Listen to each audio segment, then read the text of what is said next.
Hi, I'm Matt Shepard. And I'm Chad Shepard. Coming up on this edition of Shep, Shower, and Shave, are the Tigers' once-in-a-while success giving you encouragement or prolonging the inevitable? Glad you're with us. We're brought to you by Northwestern Tech and by Fifth Avenue. Northwestern Tech, everybody knows that heating and cooling employers are desperate for trained technicians. Where do you go? You go to the HVAC experts, Northwestern Tech, the HVAC school, to get trained, certified, and into the field in only 10 and a half months.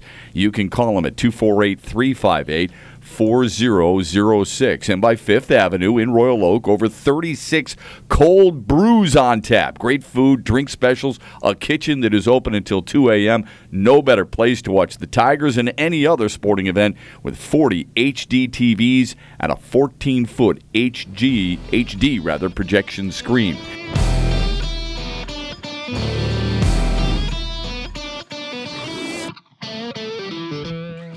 So the Tigers, we know, are struggling and just really, and I wouldn't even say struggling, just kind of muddling their way through this baseball season. Do you know how many times they've won 4 games or more this year?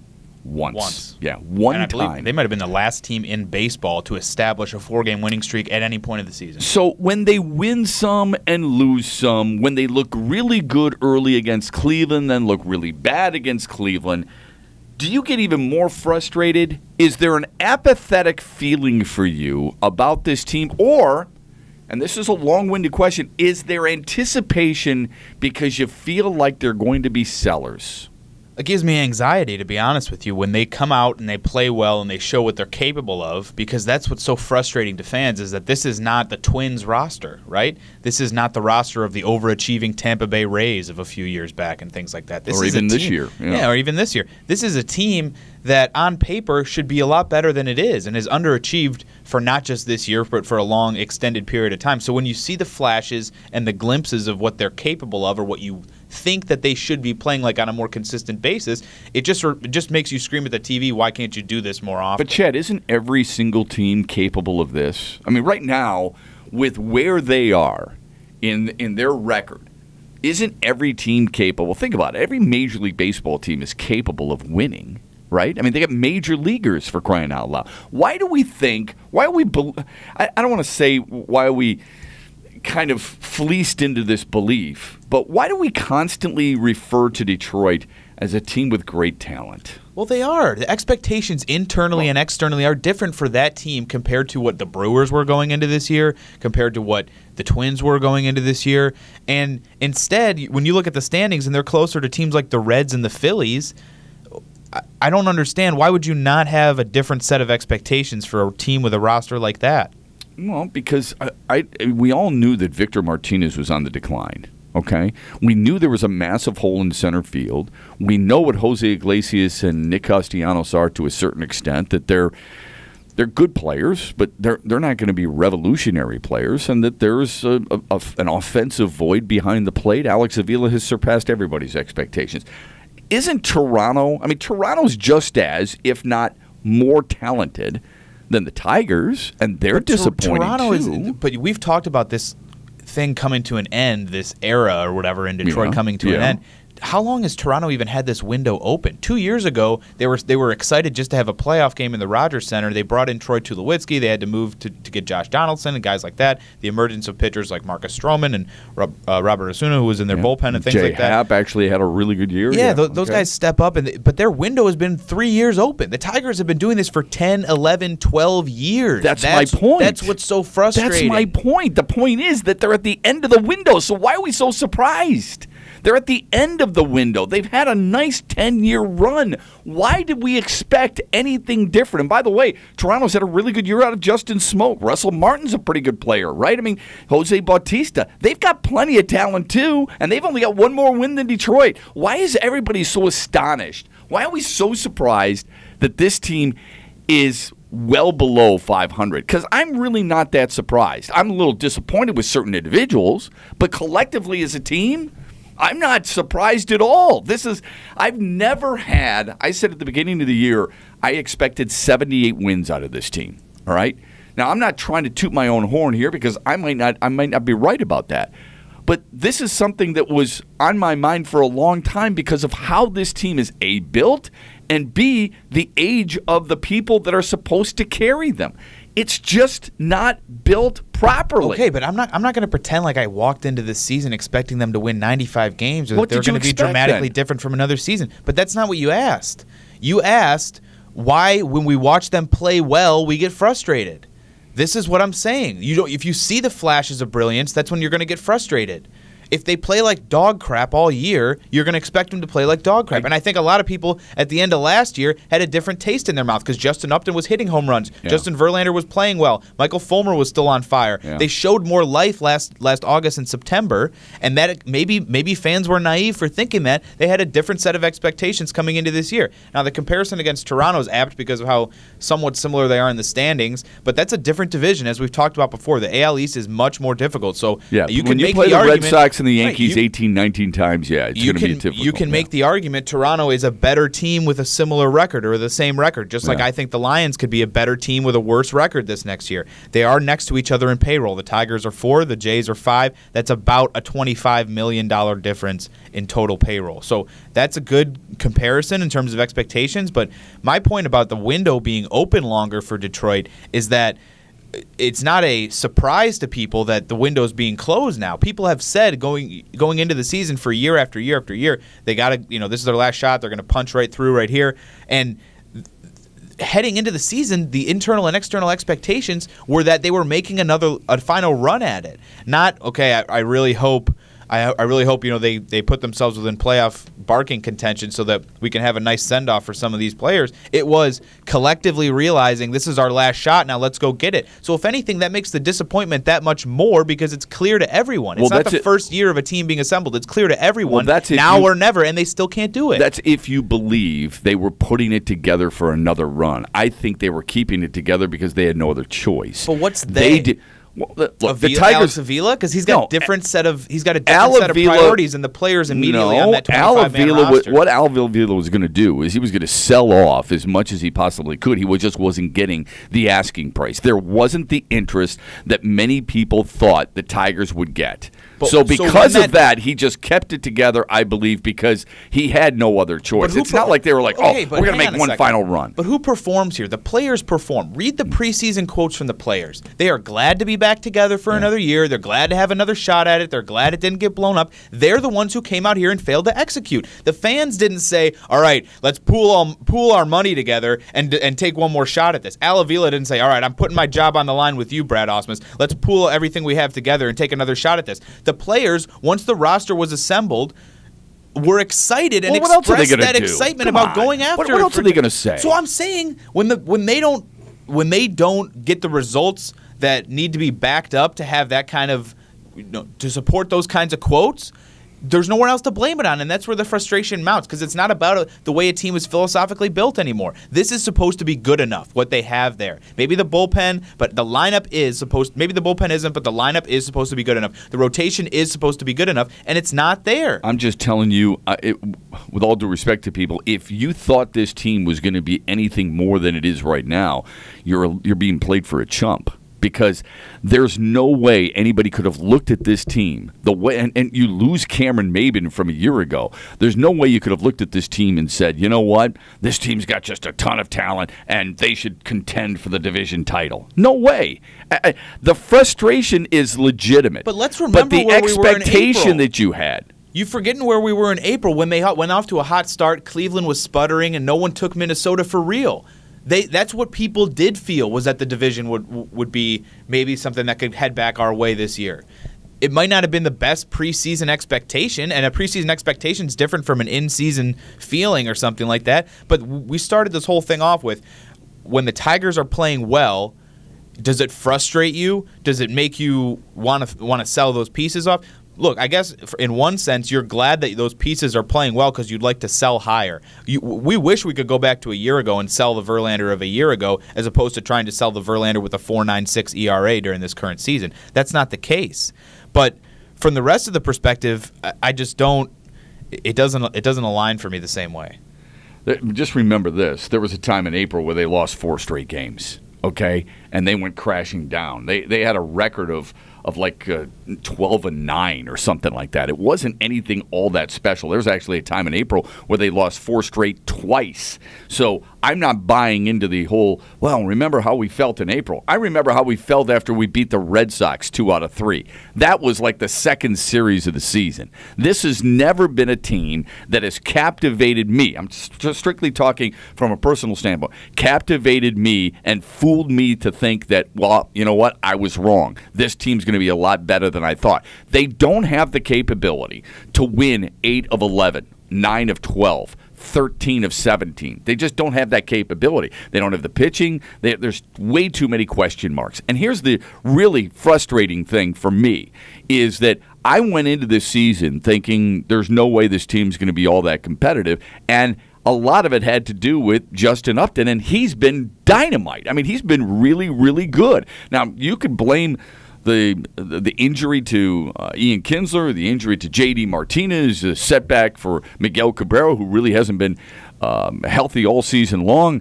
I happen to think it's a combination of a little bit of that, but also the fact that this pitching staff, this starting pitching staff, is the most disappointing thing in this city, and I think one of the most disappointing things in baseball this year.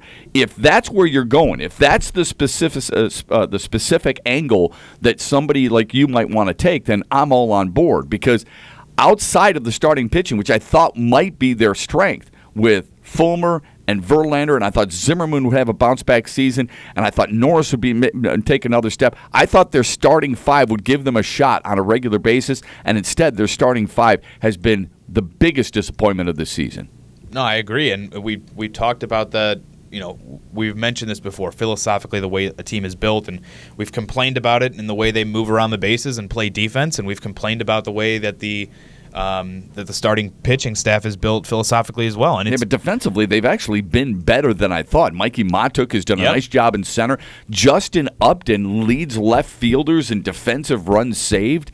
Jose Iglesias and Ian Kinsler, we know how good they are. Absolutely. And I don't have any problem with Avila and McCann as receivers. Third base, Nick Castellanos is the worst fielding third baseman in the major leagues, but at the end of games, they bring in Andrew Romine. So defensively, I haven't had as big a problem with this team as I originally thought I would, and a lot of it's because Upton's been better in left field than he was a year ago. Oh, that's fair, but I agree with you. It's difficult to overstate the disappointment in the rotation as a whole, and that's why the more piece. I mean, those are the pieces that you kind of hear about talking about move. People understand that Jordan Zimmerman has really no external value or could be moved necessarily right now, but Verlander is a piece that's one of the more attractive ones to move for people, despite how well regarded he is by fans in this city. They understand, and I think this shows a little bit of the baseball savvy in Detroit.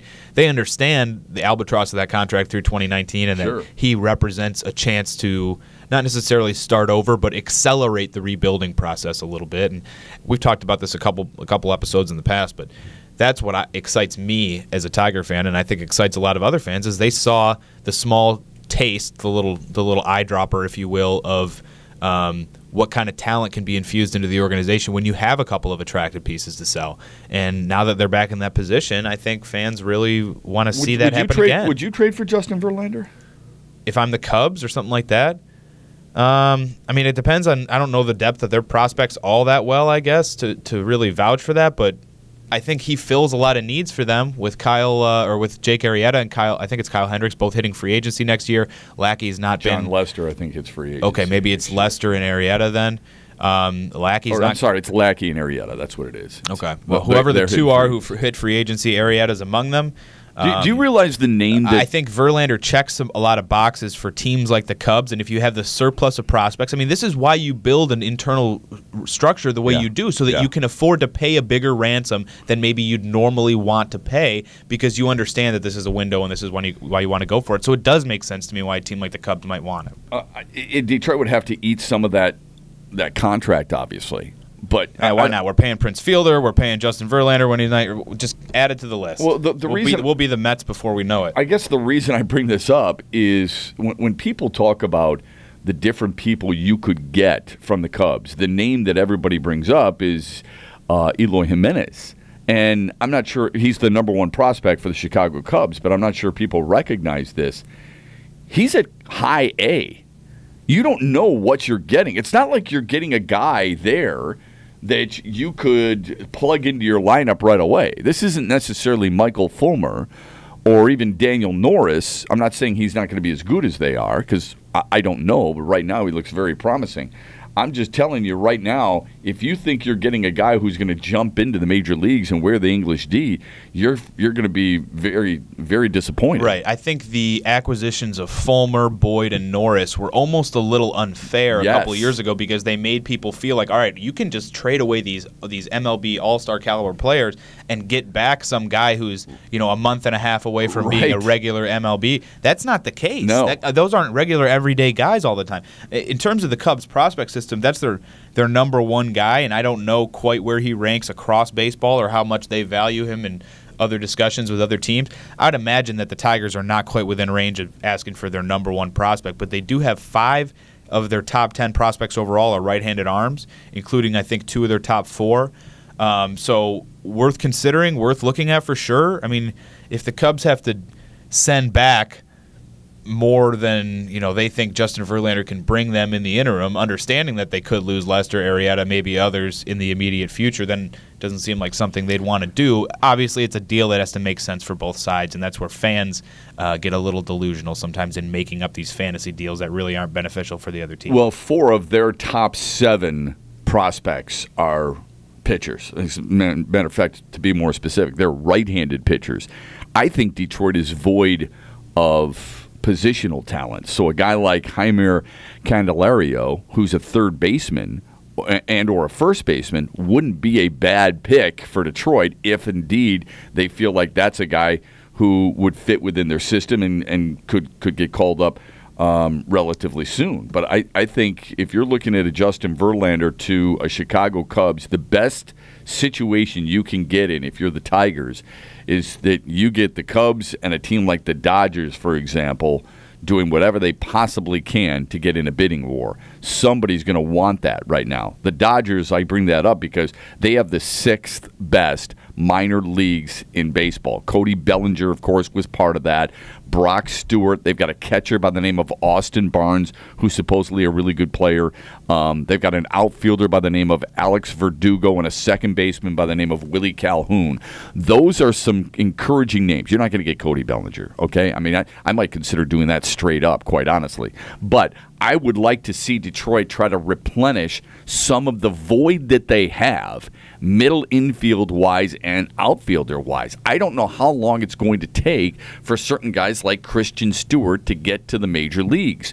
I would like to see what Detroit might be able to get from some of these other teams that have these high-level prospects, not just pitchers, but high-level prospects that are going to be able to, make a quick jump. Alex Verdugo is a guy who can hit the baseball. Drew Jackson's a guy who can run. Those are 2 prospects in the Dodgers system that I think Justin Verlander might be able to bring if LA feels like this is the year for them. So that's what I'm looking at. I quite honestly, and you and I have talked about this before, and we didn't mean to get off on this rant on, buying, selling, and who brings back what, but I personally think Alex Avila and Justin Wilson are the ones who might bring the most in return for Detroit.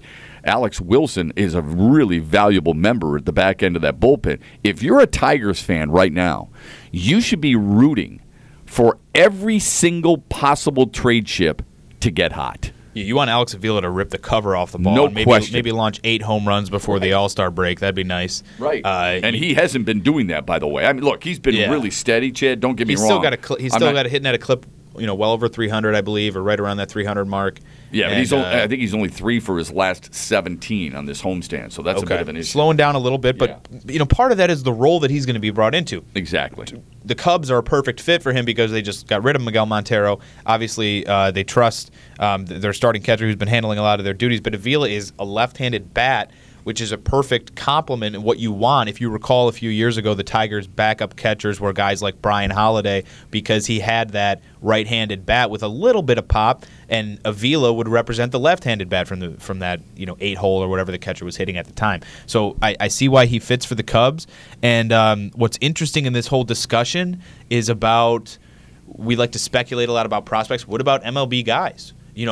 They could have a bit of a bit of a logjam, as Best Buster Olney tells it, at the MLB level with some guys on their 25-man roster. Might they have to trade somebody who's already playing every day for them, or at least seeing their lineup regularly? Detroit, you're saying? No, Chicago. If Chicago. they have to in part of that return, depending on what they're bringing on, salary aside, but just in terms of roster positions.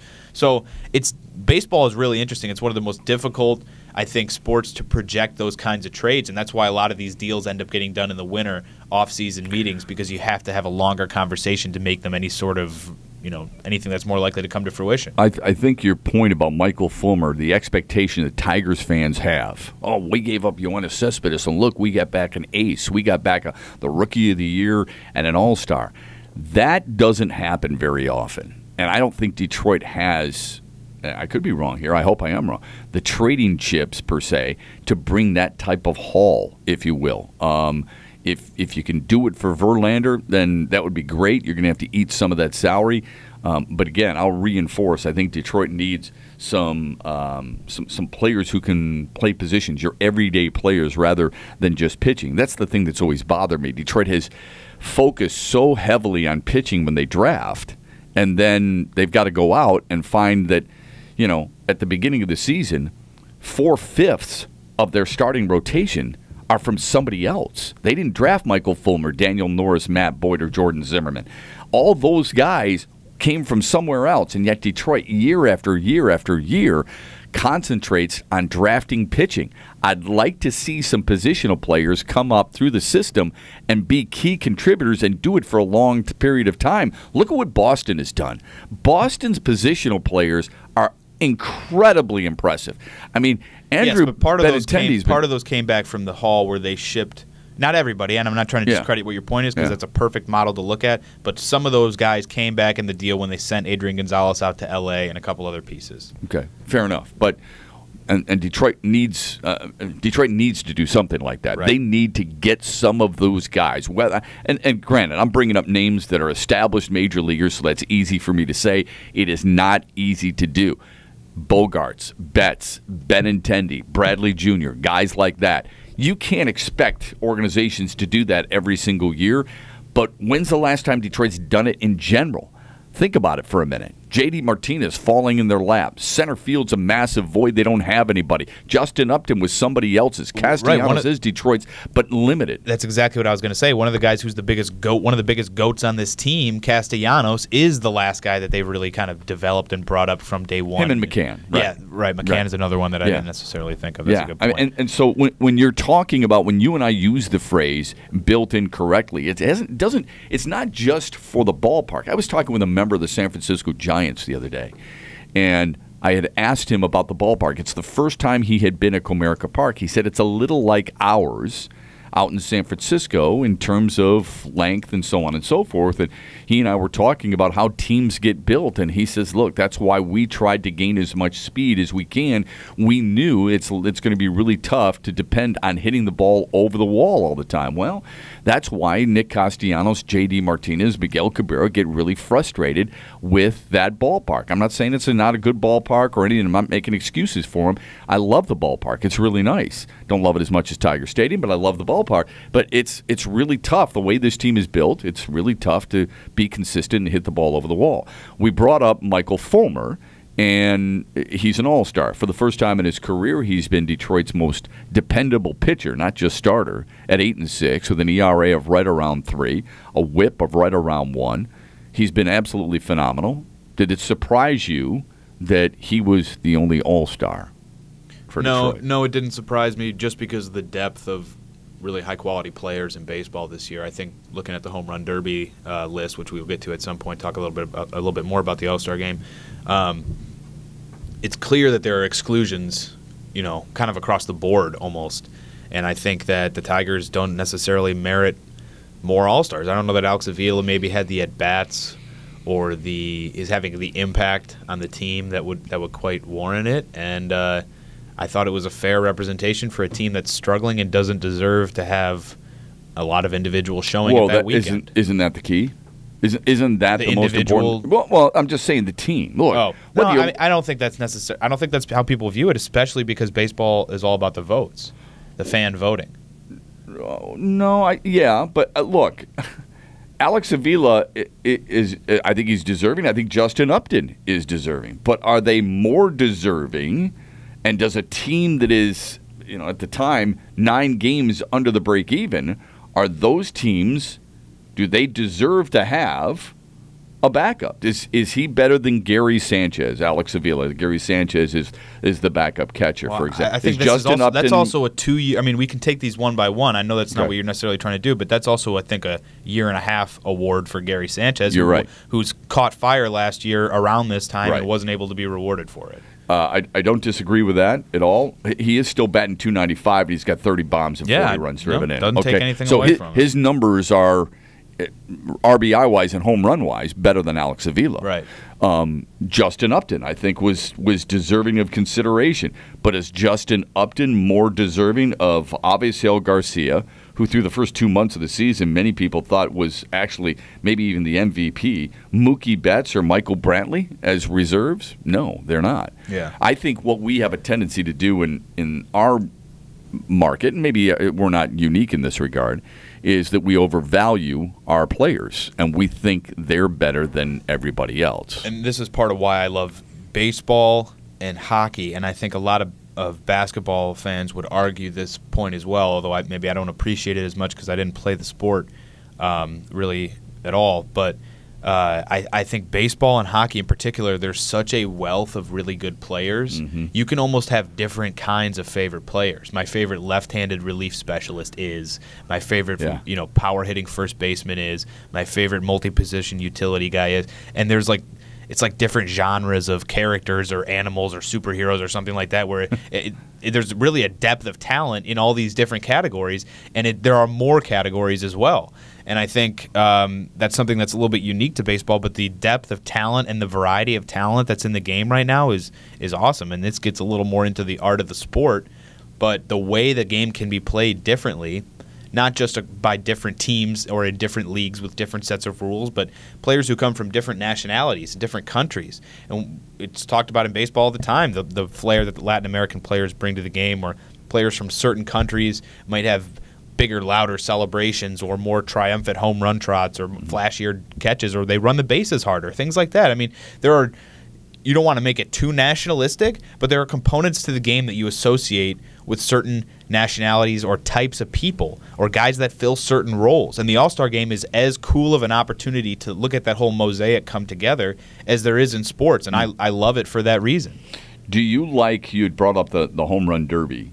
Here, in case people weren't aware, the Home Run Derby participants nationally, Giancarlo Stanton, Justin Bour, both of the Marlins, by the way, Cody Bellinger, and Charlie Blackmon. I'd like to see Joey Votto in there. I mean, Joey Votto's got 24 bombs, for crying out loud. I love that Cody Bellinger is in there for certain.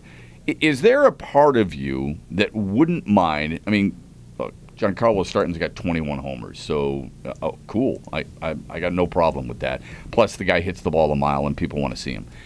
But do you think that there are some guys who just said, you know what, I'm afraid it's going to screw up my swing. I don't think it's a good idea for me to do it. I do believe that's the case, and I do believe this, that I think there's a lot of people in baseball or teams in baseball and that have that same philosophy. The Charlie Blackmon choice, a little odd for me.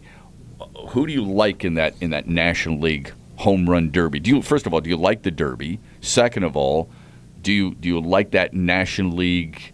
You get 5 guys, so do you like that fivesome, if you will? Or there's 4. I'm sorry, 4 guys with a National League. For me, take out Blackmon, put in Votto, and I'm good with it.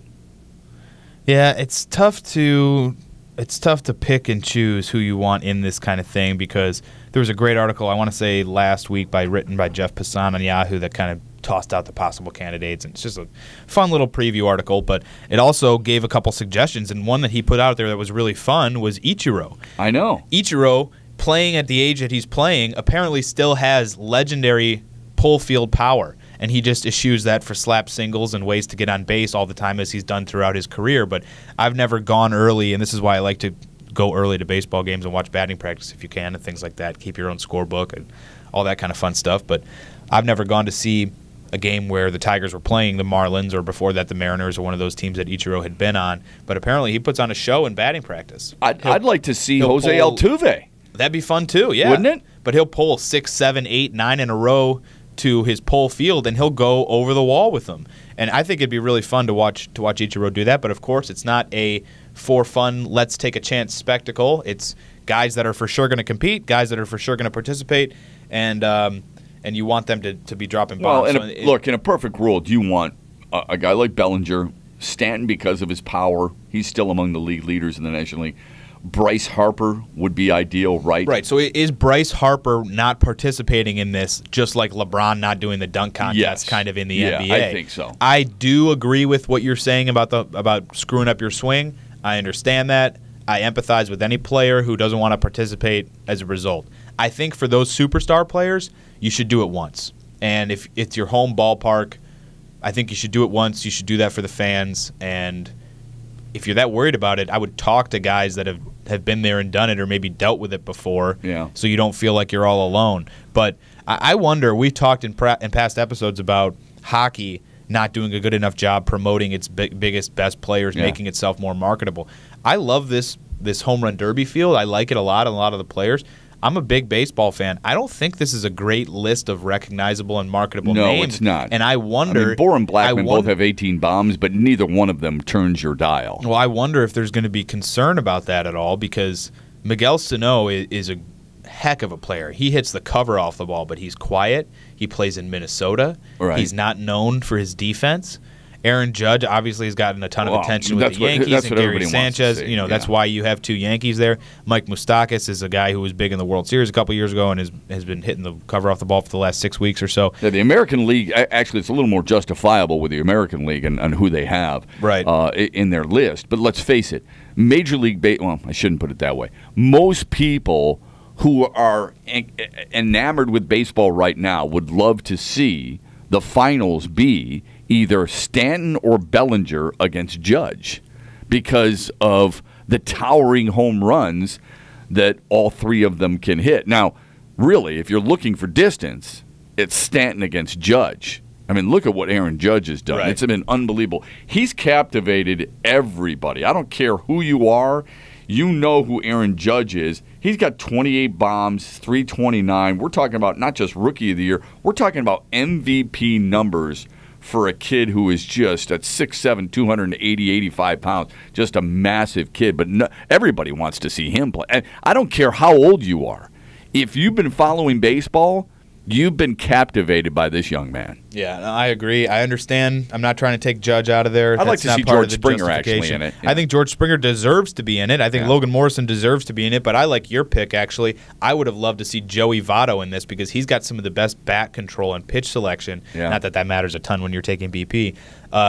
Of anybody in baseball or anybody I've watched throughout my career, and a guy who would have put on a show but doesn't deserve to be in the All-Star game necessarily, given his batting average and things like that, is Eric Timms, I would say, for the Brewers. Justin Smoke is starting the All-Star game. He's a guy that could deliver, too. I think he's got 22 homers, something like that. I mean, Joey Gallo is but he's built for this kind of event. He strikes out as much as he does, but he crushes home runs. So there's a bevy of high-quality options, and I think that only adds into kind of what I was talking about earlier, the wealth of talent in baseball right now that makes the sport so fun to watch. But let me ask you this. But real quick, I want to hear your picks in both leagues, and then who you would take to win it.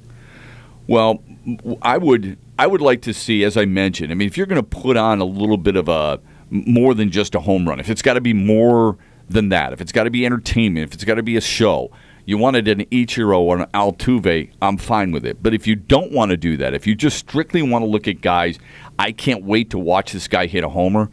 Aaron Judge, George Springer hits him a country mile, Logan Morrison, and I'll give you a kind of a sleeper. Even though he's not going to the All-Star festivities, but home run hitters don't necessarily have to. Mike Napoli hits the ball a mile. Yeah. And he's got that uppercut swing. I wouldn't mind seeing those 4 guys for the American League. It's really hard to go against a guy I like those as suggestions. I wouldn't interchange all 4 for all 4, and I don't think you're saying that. No, I'm not. So those would be my American League. My National League, I'm really entranced by Cody Bellinger and what he's able to do. I would like to see Bellinger. I'd like to see Votto. I'd like to see Stanton because of how far he hits it. And I'd like to see Bryce Harper. Those would be my 4 ideal candidates for each league.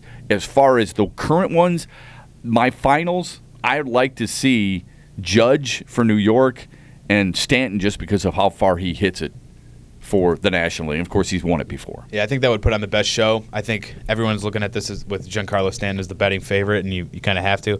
I hope that we see Bellinger do something special. Bohr would be fun to advance because you get 2 Marlins, even though that's not as fun if you're not a Miami fan. Yeah. Personally, I kind of hope it's Charlie Blackmon, to be honest with you, in the NL, because I really like just the way he plays the game. So do I. And I think it would be a lot of fun to watch him and I like him Giancarlo as go a off player. in the final. Yeah. I don't know if he'll have the strength, endurance, for lack of a better term, to hang with Giancarlo Stanton for 200 swings or however many they're going to take. In the AL, I'm going to switch it up. I'm going to take Sano. So give me Sano in the AL, and as much as I want Blackmon, I'll take Stanton in the NL and Stanton to repeat. I gave you the 4 ideal candidates this year for me. I'd like to see them all do it at Coors Field, too, by the way. Oh, that'd be fun. I think that'd be an absolute blast to see what those guys can do. That would be really fun. There does come a point in time, though, and correct me if you think I'm wrong here, where the home run derby gets a little old. And to me, I think there's too many swings. I think they should cut down on the number of outs, cut down on the number of swings, and I really would like to see. And I've said this ad nauseum forever, but I'm going to repeat it in case people haven't heard my show or this podcast in the past. I would like to see a skills competition similar to what they do with football that isn't televised necessarily, what they do with hockey for sure that is televised, and basketball. I would like to see the guy who goes from first to third the fastest, the guy who gets out of the box the fastest. I'd like to see which double play combination turns the quickest DP. I'd like to see who has the most accurate outfield arm, who can lay down the best bunt. Right, so things I'm picturing are you put a barrel, lay it sideways across home plate, and shoot fly balls out to the corner outfielders. Let those guys catch it, take a crow hop, and try and gun it and fire it in the barrel. How many throws can you get in the barrel out of 8? Or at third like base, or throw it to third base, right. whatever the case may be. Shoot a relay around the horn, turn a double play. I'd like to see the strongest arm from the corner outfield, from all right fielders, left fielders, whatever, who are in this all-star competition because you can't take every single one. I would love to see a guy lay down a bunt and have almost – pretend it's an arcing firing range, for example, and you've got different spots on the infield grass that are worth points, and where you could deaden the baseball. I think that's an art, and I'd like to see things like that. It could be like a shuffleboard or bocce ball, where they're trying to get closest to the mound, hit the bunt back closest to the mound. Yeah, good example. Those might not be the best ideas. It's obvious why we do what we do and don't work in marketing or anything like that, but those are fun ideas in general, and I do think that's a great way to kind of introduce the personality of baseball players a little bit better, because so many of these guys embody a lot of the values that especially today's Americans really stand for, and the things that come from hard work and things like that, and mastering your craft day in and day out. And I think that could make baseball a lot more relatable. I like that idea a lot. I would also like to see the pop times from catchers. Yeah.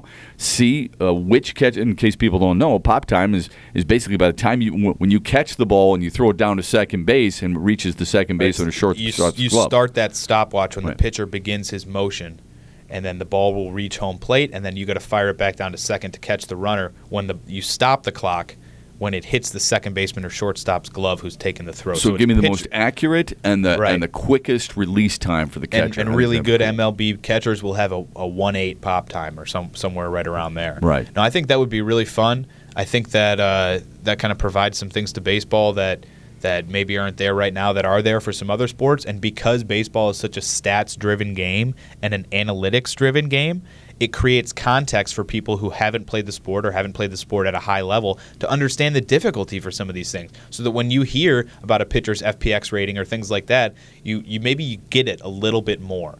And that's the kind of thing that creates more passionate and more willing to spend their money, willing to be a fan for life type fans. And that's what baseball and other sports are looking at.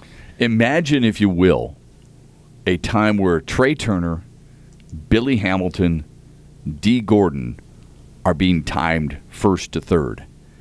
That would be really cool. That's awesome. I know. I mean, that to me, that would be Mike Trout, not this year. Yeah, but most years, Mike Trout, same thing. How about if you did this competition where Mike Trout would rank in all these different categories? He'd be in every category. That might be the type of thing that puts a context to his abilities that current baseball fans or pedestrian non-baseball fans can't really understand. Right. He could participate in the outfield throwing contest, the home run contest, and the base stealing or first to third type contest. It would be awesome. I think that'd be really cool. And you could even show off players at other positions, someone who's got a hose of an arm in the outfield, put them at catcher and let them try and run a couple or throw a couple people out or things like that. And part of the concern for owners is players that get injured during these kinds of festivities. How about this? Create a hologram of Ricky Henderson's base stealing time and let people throw against the hologram or the projection and see what kind of catchers would look like today against people like Ricky Henderson. Get Johnny Bench out there and simulate his pop time with a projection or something like that, and let D. Gordon or Billy Hamilton try and steal off Johnny Bench. That's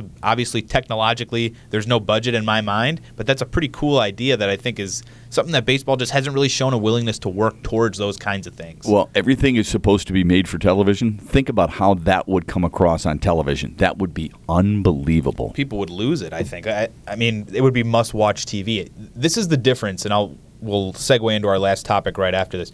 This is the difference for me in today's television. Very little on TV is appointment television. You can DVR whatever you want. Most people don't even have cable anymore. They just watch everything online or on demand, or they bootleg things. This would be appointment television. Sports are the last things that you have to watch live to really be part of the community viewing experience. And that's what TV is all about in the first place, is people experiencing and viewing things together, not in isolation, not their own Netflix programs on their own. This is everyone, maybe a third or a quarter of all Americans coming across together to sit down and watch something that can't be seen anywhere else. That's a really cool thing that we've lost, not just in TV, but in sports. And baseball should be trying to get that back if they can. Amen. I'd love to see Billy Hamilton go first to third with Dave Parker's arm in right field, or Jesse Barfield's arm in right field, or Dwight Evans' arm in right field. How about the bets Vegas would field on those kind of things? So, do you think that Darryl Strawberry is going to outrun, right? No, Mike seriously. Trout or whoever it is? You could put Roberto Clemente and Al Kaline in that outfield and see what it's like. Yeah. People, you're right. Baseball's missing the boat in that regard. Obviously, we've taken that a little far down the line, and I'm sure their families would have a thing or two to say about using their likeness or simulating what those times are. And Pete Rose's family would never. Man. I get it. You're right. But speaking of things that you wish you could have back, one last topic to discuss here before we wrap up. With the MLB All-Star Games being named, 5 former Tigers named to MLB All-Star Games rosters, for their respective teams. Max Scherzer, of course, for the Washington Nationals. Avisail Garcia continues to rake for the White Sox. Andrew Miller doing his thing still in Cleveland. Corey Knebel, who was sent to Texas as part of the Joakim Soria deal a couple years back. And almost retired. Yeah, has emerged in Milwaukee as a shutdown bullpen option. And, of course, Robbie Ray, the left-hander with a really high K per 9 rate, out in the desert in Arizona. The question is this: these guys are all having pretty good seasons. That was part of the Shane Green deal, by the way, in case people don't remember. Yes, that's correct. Okay. Now, Scherzer left as a free agent. It's still fair to bring it up because he's an ex-Tiger. And that's what a lot of people were telling me on social media. When I tweeted out 5 former Tigers are all-stars, a lot of people said it's not fair to bring up Max Scherzer because he was a free agent. Well, Max Scherzer was still an ex-Tiger. All I was doing is getting across the point that they've lost a player who is an all-star, and he's been a consistent one. He's been a strikeout machine. He's been the best pitcher in the National League alongside Clayton Kershaw, and you can make the argument he's been the best pitcher in both leagues since he's left Detroit. I've said this, and these pitchers get these mega deals, and it's only a matter of time before somebody else is up next, whether it's Archer or whomever that gets the next big one, bigger than this one. But of the guys who signed those recent ones, including Verlander, David Price, Max Scherzer, and a couple others, if I got to pick one, I'm taking Scherzer. Absolutely. I like him as a competitor. I like him as a Bulldog, and I like his stuff as good or more than anybody else's. But what we wanted to get at doesn't complete a lot of games, but still. Yeah, he doesn't go as deep as Verlander did when he was at his best, or as Price has when he was at his best, who can be an 8-inning guy pretty. You were talking about when they signed the contract. But with that said, I'll have to look up the exact tweet. Since he's been a member of the Washington Nationals, it's ridiculous. I want to say he started 80-something games, and maybe 15 of those games he's had a no-hitter through 6 or through 7 or something like that. Yeah. So if you don't go 9, but you're no-hitting a team through 6 2/3, and you go another inning, does that make it worth it? It's a semantical argument at that point. I don't it's look worth understanding. For me, Avisail Garcia, Corey Knebel are out of the discussion. Knebel, it could be kind of a flash in the pan. I think those guys are easily. Well, I don't know what posed the question. The question was if you can only have one back.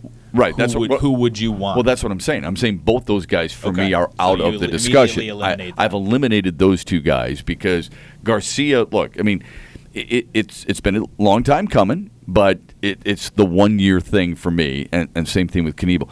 The Robbie Ray discussion is an interesting one because he's a strikeout pitcher, he's a left-handed pitcher, and he's a young pitcher. He's also affordable. So that's a really interesting one, at least as far as I'm concerned. And then, of course, Max Scherzer would probably be most people's selection because of his dominance, because of his award case, and because of his ability and track record.